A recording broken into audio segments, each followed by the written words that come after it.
When the cinema was empty, Saokin decided to play the movie solo for recording, only to discover a pair of massive footprints. Talk about King of Stomach. She found that the footprints in the movie were identical to those at Yuji's house. What a St. Shu's tragedy. Could it be Fusa's sister turned into footprints? Ghost and took Yuji away? She rushed out to call Yuji. But the strange ringtone came from the screening room, so Saokin had to follow the sound to find it. Talk about playing Find the Echo. She noticed the source of the sound seemed to be coming from the screen. Thank goodness it's not the kind of source of evil she saw before. She was horrified to find that everyone who had seen the movie, including Yuji, had lost their eyes. They'd become the no-eye crew. Saokin couldn't stay in the cinema for another second. She quickly packed her bag to escape, only to bump into a familiar face. Her clothes and hairstyle were exactly like Fusa's sister's. Oh no, it's definitely not just a new hairstyle crisis. Through the reflection in the mirror, she realized her backpack was actually Fusa's sister wrapping around her. What a backpack beast.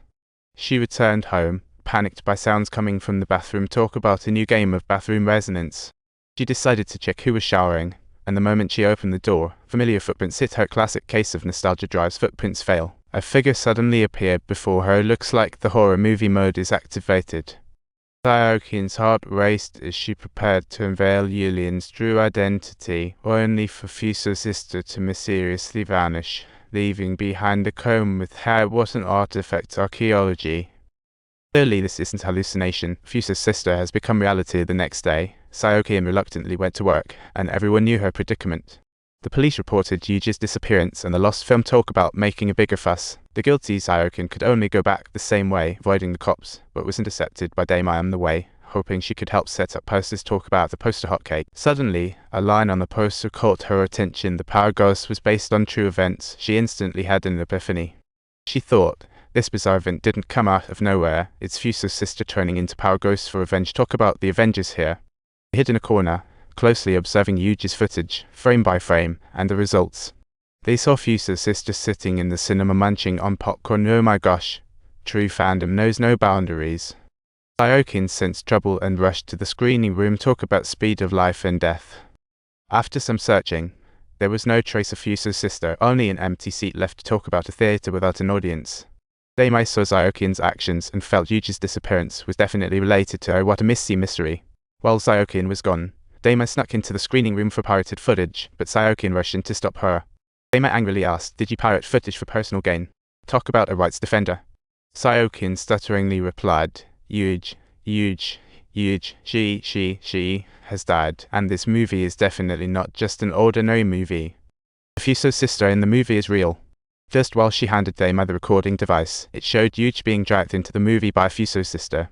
Ever since watching this movie, Saokin felt she could see Fusa's sister appear, and she instinctively stopped Daimai from watching the rest. Daimai unwillingly retorted, "I must see what happens," just as they got into a heated argument.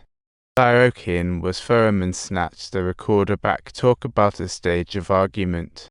Daimai refused to believe in Yuji's disappearance, trying to call, but no one answered. What avoid call? In another corner, Saokin sat alone, feeling down when Daimai gifted her what she bought with her bonus. Talk about you earn, I lose. She was terrified by the ghostly appearances. No wonder Saokin was scared out of her wits and rushed out of the cinema. Suddenly, Fusa's sister appeared before her, giving a small package, and Saokin had to hide in the elevator. She thought she could escape, but the elevator suddenly malfunctioned, plunging into darkness. Talk about thrilling escape. In a daze, Fusa's sister appeared behind her, eerily staring at Saokin. Talk about ghostly surveillance. Saokin's adrenaline surged, and she pried open the elevator doors, finally escaping at last. Her brothers, Fusa's sister, appeared again, scaring Saokin back into the elevator and making her faint. Soon after, her colleagues discovered Saokin in a panic, watching her in a dazed state. What a horror scene. Daimai rushed to care for Saokin, suspecting flyer-induced hallucination upon seeing the horrifying scene. Daimai asked, could Saokin be hallucinating from eating flyer? Saokin instantly retorted, "You're wrong." She told Daimai, ever since the breakup, she hadn't touched any flyer products. Looks like she was really misunderstood before. Daimai searched online for information about Power Ghost, and indeed discovered that filming experience paranormal. Searching for Fusa's sister led right back to the film's plot. What a blend of reality and fiction. All the kids captured had their eyes gouged out. The public's response to apprehend Fusa's sister was, "Let's catch her quickly." Even more bizarre, the filming location was actually Fusa's sister's real home, making Daimai finally believe Saokin. Looks like Yuji was really taken by Fusa's sister. Suddenly, Saokin woke up from her nightmare to find Daimai caring for her. Daimai handed Sayokin the online findings, suggesting it was half believable and ultimate half-true situation. But the movie and real case were exact, truly questioning if Fusa's sister had turned into a power ghost to claim our lives. What would the movie's ending be? Sayokin stated the ending was everyone died, and they prepared to burn Fusa's sister's corpse, but they could never find it.